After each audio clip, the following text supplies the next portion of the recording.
Every story begins as an isolated tragedy, a missing girl, a family searching, a town left shaken.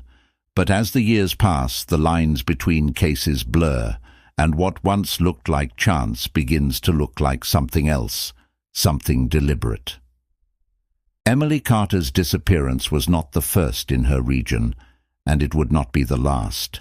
3 years earlier, in a neighboring county, a waitress walked out of her late-night shift and vanished into the night. Her car was found parked neatly 2 blocks away, keys in the ignition, driver's seat pulled forward as if someone else had been behind the wheel. Security footage from across the street glitched at the exact hour she went missing. 2 years later, a librarian disappeared after leaving work. For weeks, she had told friends about a man who sat in the library's far corner. He never checked out a book. He simply watched. The night she vanished, her phone dialed her sister's number. 1 ring, then silence. The phone was later discovered in a ditch near a highway exit. Then came Emily.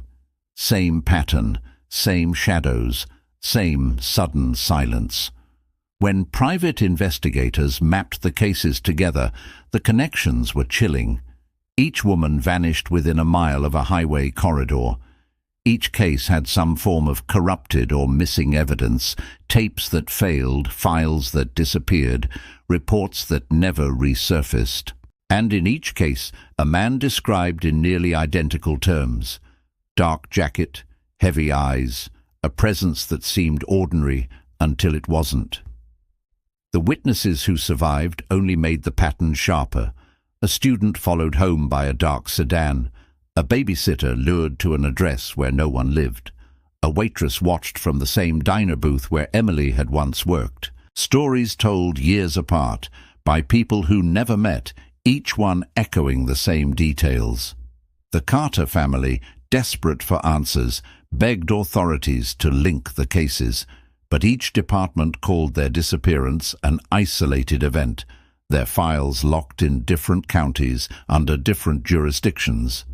The gaps between the cases became the perfect hiding place. Independent journalists started connecting the dots.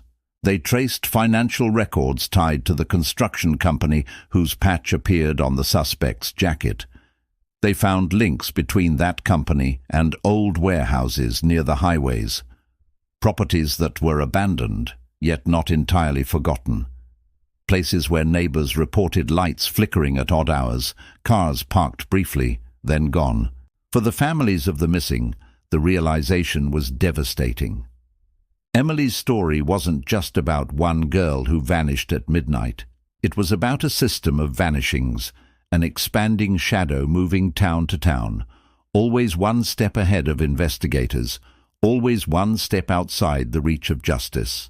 And perhaps most chilling of all, the timeline didn't end with Emily. Similar disappearances continued in the years after, far enough away to feel separate, close enough to feel connected. The pattern of vanishings isn't just about statistics or coincidences. It's about people, waitresses, librarians, daughters, sisters.